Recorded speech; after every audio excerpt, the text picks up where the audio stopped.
Item ಯಾವುದೇ ಇರಲಿ try ಮಾಡಿ ಆಚಿ ಚಿಕನ್ ಮಸಾಲಾ ನೋಡಿ, ಬಿಲ್ಡರ್ ಸುಧಾಕರ್ ನಾಯ್ಡು ಎಂಬಾತನ ವಿರುದ್ಧ ಇದೀಗ ಕೇಳಿ ಬರ್ತಾ ಇರುವಂತಹ ಆರೋಪ ಇದು. ಅಪಾರ್ಟ್ಮೆಂಟ್ ಹಿಂಭಾಗದಲ್ಲಿ ಹಳೆಯ ವೀರಗಲ್ಲು ಇದೆ. ವೀರಗಲ್ಲು ಕೆಳಗೆ ನಿಧಿ ಇದೆ ಅಂತ ನಂಬಿದ್ರಂತೆ ಇದೇ ಬಿಲ್ಡರ್. ಈ ಸುಧಾಕರ್ ಇದೆಲ್ಲ ಆ ಬಿಲ್ಡರ್. ಕಾಂಪೌಂಡ್ಗೆ ತಗಡಿನ ಶೀಟ್ ಒಡೆದು ಕವರ್ ಅನ್ನ ಮಾಡಿದ್ರು. ಯಾಕಂತ ಹೇಳಿದ್ರೆ ಯಾರಿಗೂ ಗೊತ್ತಾಗಬಾರ್ದು. ಗೊತ್ತಾದ್ರೆ ಯಾವ ರೀತಿಯಾಗಿ ಸುದ್ದಿ ಆಗುತ್ತೋ ಏನೋ ಅಂತ ಹೇಳಿ ತಗಡಿನಲ್ಲಿರುವಂತಹ ತೂತಿಗೆ ಪ್ಲಾಸ್ಟರ್ ಅನ್ನ ಕೂಡ ಅಂಟಿಸಿದ್ರಂತೆ. ಮಡಿಕೆ, ತೆಂಗಿನಕಾಯಿ ತಂದು ಪೂಜೆ ಪುನಸ್ಕಾರ ಮಾಡಿದ್ದಾರೆ. ಹೋಮ ಹವನ ಪೂಜೆ ಪುನಸ್ಕಾರ ಮಾಡಿ ಹಾಗಾದ್ರೆ ಅಲ್ಲಿ ಸಿಗತ್ತೆ ಎನ್ನುವಂಥ ನಂಬಿಕೆ ಇರಬಹುದೇನೋ. ಬಳಿಕ ಅಗೆಯುವಂಥ ಕೆಲಸವನ್ನ ಮಾಡಿದ್ದಾರೆ. ಯಾವಾಗ ಪೂಜೆ ಪುನಸ್ಕಾರಗಳೆಲ್ಲ ಆದ್ಮೇಲೆ. ಇನ್ನು ಸದ್ಯಕ್ಕೆ ಬಳಿಕ ಅಗೆಯುವಂಥ ಕೆಲಸವನ್ನ ಶುರು ಮಾಡಿದ್ರು ಆಸಾಮಿ. ಸ್ಥಳಕ್ಕೆ HSR ಲೇಔಟ್ ಪೊಲೀಸರು ಭೇಟಿಯನ್ನ ಕೊಟ್ಟು ಪರಿಶೀಲನೆಯನ್ನ ನಡೆಸ್ತಾ ಇದ್ದಾರೆ. ಈ ಕಾಲದಲ್ಲೂ ನಿಧಿಯ ಆಸೆ. ಒಂದು ಕಡೆ ಈ ತರ ಭೂಮಿ ಆಗಿದ್ರೆ ನಿಧಿ ಸಿಗುತ್ತೆ, ಇಲ್ಲ ನಿಧಿ ಸಿಕ್ಕರೇನೆ ನೀವು ಉದ್ಧಾರ ಆಗ್ತೀರಿ, ಈಗಾಗಲೇ ಉದ್ಧಾರ ಆಗಿದ್ದೀರಿ, ಈ ರೀತಿ ಹಲವಾರು ಕಥೆಗಳನ್ನ ಕಟ್ಟುವಂತಹ ಸುದ್ದಿಗಳನ್ನ ನಾವು ಬಹಳಷ್ಟು ನೋಡಿದ್ದೀವಿ.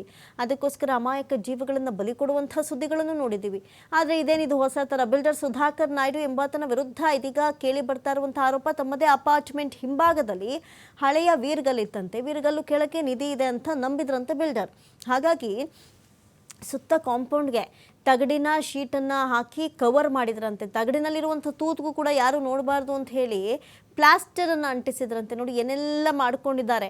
ಆದರೂ ಕೂಡ ನಿಧಿ ಸಿಗ್ತಾ ಇಲ್ವಾ ಅನ್ನೋದೇ ಸದ್ಯಕ್ಕಿರುವಂಥ ಪ್ರಶ್ನೆ. ಒಂದು ಕಡೆ ಮಡಿಕೆ, ತೆಂಗಿನಕಾಯಿ ತಂದು ಪೂಜೆ ಪುನಸ್ಕಾರ ಕೂಡ ಮಾಡಿ ಬಳಿಕ ಅಗೆಯುವ ಕೆಲಸವನ್ನು ಮಾಡಿದ್ರಂತೆ ಇದೇ ಬಿಲ್ಡರ್ ಸುಧಾಕರ್. ಸದ್ಯಕ್ಕೆ ಸ್ಥಳಕ್ಕೆ HSR ಲೇಔಟ್ ಪೊಲೀಸರು ಭೇಟಿ ನೀಡಿ ಪರಿಶೀಲನೆಯನ್ನು ನಡೆಸಿದ್ದಾರೆ. ಈ ಬಗ್ಗೆ ಮತ್ತಷ್ಟು ಮಾಹಿತಿಯನ್ನು ಕೊಡ್ತಾರೆ ದೂರವಾಣಿ ಸಂಪರ್ಕದಲ್ಲಿ ಪ್ರತಿನಿಧಿ ಸಂತೋಷ್. ಈ ಹಿಂದೆ ಬಹಳಷ್ಟು ಕಥೆಗಳನ್ನು ನೋಡಿದ್ದೀವಿ. ನಿಧಿ ಸಿಗುತ್ತೆ ಅಂತ ಹೇಳಿ ಬಲಿ ಕೊಡ್ತಾರೆ, ಏನೋ ಒಂದು ಮಾಡ್ತಾರೆ, ಮನೆಯ ಒಳಗಡೆನೆ ಆಗದಿರುವಂಥ ಸುದ್ದಿಗಳನ್ನು ನೋಡಿದ್ದೀವಿ. ಆದರೆ ಇದೇನಿದು ಒಂದು ಹೆಜ್ಜೆ ಮುಂದೆ ಹೋಗಿ ದೇವಸ್ಥಾನ, ಅಪಾರ್ಟ್ಮೆಂಟ್ ಎಲ್ಲದರ ಮಧ್ಯೆ ಆಗದಿರುವಂಥ ಕೆಲಸ, ಕೊನೆಗೂ ಸಿಕ್ತಂತ ನಿಧಿ?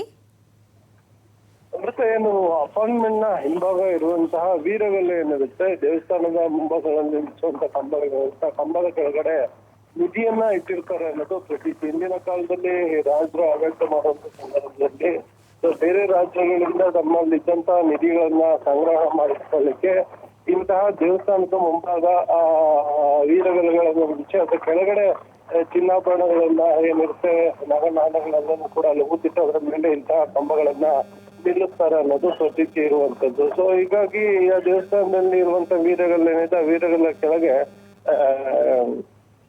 ನಿಧಿ ಇದೆ ಅನ್ನೋ ಮಾಹಿತಿಗಳಿತ್ತು. ಇದೇ ಕಾರಣಕ್ಕಾಗಿ ಬಿಲ್ಡರ್ ಸುಧಾಕರ್ ಏನಿದ್ರೆ ಈತ ಅಲ್ಲಿ ಈ ನಿಧಿಯನ್ನ ತೆಗೆಯುವಂತ ಕೆಲಸವನ್ನು ಮಾಡಿದ್ದಾನೆ ಅಂತ ಹೇಳಿ ಆರೋಪಗಳಿರುವಂತದ್ದು. ಅದು ಸುಧಾಕರ್ ರೆಡ್ಡಿನೇ ತೆಗೆದಿರುವಂತದ್ದು, ಇಲ್ಲ ಬೇರೆ ಯಾರೋ ತೆಗೆದಿರೋ ಅನ್ನೋ ಬಗ್ಗೆ ಇನ್ನೂ ಕೂಡ ಸ್ಪಷ್ಟವಾದ ಮಾಹಿತಿ ಇಲ್ಲ.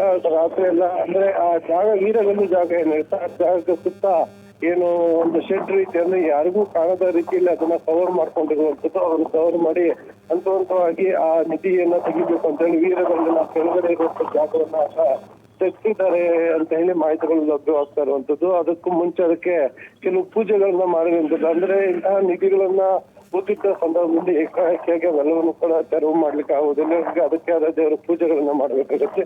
ಆ ಕೆಲಸಗಳನ್ನು ಕೂಡ ಮಾಡಿದ್ದಾರೆ. ಅದಕ್ಕೆ ಕೆಲವು ಪೂರಕವಾದ ವಸ್ತುಗಳು ಕೂಡ ಅಲ್ಲಿ ಮಡಕೆಗಳಿರ್ಬೋದು, ಅರಿಶಿನ ಕುಂಕುಮ, ಇವರೇನು ಪೂಜೆಗೆ ಬಳಸಿರುವಂತಹ ವಸ್ತುಗಳೇನಿರ್ತವೆ ಇವೆಲ್ಲವೂ ಕೂಡ ಪತ್ತೆ ಆಗಿರುವಂತದ್ದು. ಸದ್ಯ ಯಾವಾಗ ವಿಚಾರ ಗೊತ್ತಾಗುತ್ತೆ ಎಲ್ಲರೂ ಕೂಡ ಸ್ಥಳೀಯ HSR ಮಾಹಿತಿಯನ್ನು ಕೊಟ್ಟಿದ್ದಾರೆ. ಪೊಲೀಸರು ಘಟನೆ ಬಗ್ಗೆ ಪ್ರಕರಣವನ್ನು ದಾಖಲು ಮಾಡ್ಕೊಂಡು ಮಾಹಿತಿಯನ್ನ ಕಲೆ ಹಾಕ್ತಾ ಇರುವಂತದ್ದು. ಆದ್ರೆ ಸುಧಾಕರ್ ಈ ಕೃತ್ಯವನ್ನು ನಾನು ಮಾಡಿಲ್ಲ, ಇದಕ್ಕೂ ನನಗೂ ಸಂಬಂಧವೇ ಇಲ್ಲ ಅನ್ನೋ ರೀತಿಯಲ್ಲಿ ಅವರು ಕೂಡ ಸ್ಟೇಟ್ಮೆಂಟ್ಗಳನ್ನ ಕೊಡ್ತಾ ಇದ್ದಾರೆ ಅನ್ನೋ ಮಾಹಿತಿಗಳು ಲಭ್ಯವಾಗಿದೆ. ಪೊಲೀಸರ ತನಿಖಾ ನಂತರ ನಿಜಕ್ಕೂ ನಿಧಿಯನ್ನ ಅಗಿಲಿಕ್ಕೆ ಈ ಕೃತ್ಯವನ್ನ ಮಾಡ್ಲಾಯ್ತಾ, ಇದು ಯಾವಾಗಿಂದ ಈ ಪ್ಲಾನ್ ನಡೀತಾ ಇತ್ತು, ಯಾರ್ಯಾರು ಇದ್ರಲ್ಲಿ ಇನ್ವಾಲ್ವ್ಮೆಂಟ್ ಇದ್ದಾರೆ ಅನ್ನೋದು ಪೊಲೀಸರು ಮಾಹಿತಿಯನ್ನ ಕಲೆ ಹಾಕ್ಬೇಕಾಗತ್ತೆ. ಅದ್ರ ಜೊತೆಗೆ ಈ ನಿಧಿಯ ಸಂದರ್ಭದಲ್ಲಿ ಬೇರೆ ಏನಾದ್ರು ಕೃತ್ಯವನ್ನು ಎಸಗಲಿಕ್ಕೆ ಪ್ಲಾನ್ಗಳನ್ನ ಯಾರಾದ್ರೂ ಮಾಡ್ಕೊಂಡಿದ್ರೆ ಅನ್ನೋದ್ರ ಬಗ್ಗೆ ಕೂಡ ಪೊಲೀಸರ ತನಿಖೆಯಿಂದ ಹೊರಬರಬೇಕಾಗಿದೆ. ಸದ್ಯ ಇಂಥ ಒಂದು ಇನ್ಸಿಡೆಂಟ್ ಬೆಂಗಳೂರು ಸಿಟಿಯ ಮಧ್ಯದಲ್ಲಿ ನಡೆದಿರುವಂತದ್ದು ನಿಜಕ್ಕೂ ಒಂದು ರೀತಿಯಲ್ಲಿ ಸ್ಥಳೀಯರಿಗೆ ಶಾಕ್ ನೀಡಿರುವಂತದ್ದು. ಅಮೃತ. Thank you.